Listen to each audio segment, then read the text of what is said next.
দুনিয়াতে যত অদ্ভুত অদ্ভুত প্রশ্ন সব আপনি মুসা আলাইহিস সালামের মাথা থেকে পাবেন। বিভিন্ন বিষয়ে আল্লাহরে প্রশ্ন করতেন। সাইয়েদনা মুসা আলাইহিস সালাম আল্লাহরে বললেন, আল্লাহ আপনি আমার এমন একটা জিকির শিখাইয়া দেন যে জিকিরটার শব্দ আপনি আর আমি ছাড়া কেউ জানবে না।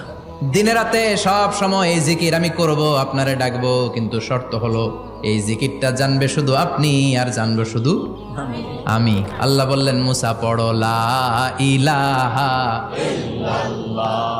মুসা আলাইহিস সালাম কয়, মাবুদ এটা তো জাতীয় জিকির, সবাই জানে। আমি তো চাইছি এক্সেলেন্ট একটা জিকির, কারো কাছে নাই, শুধু আমি জানবো আর আমি পড়বো।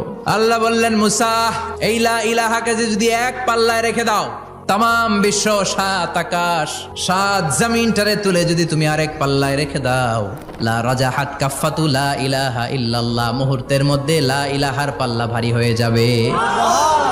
ও মুসা, তুমি যতই এক্সক্লুসিভ জিকির চাও, লা ইলাহার চেয়ে দামি জিকির আমার কাছে নাই।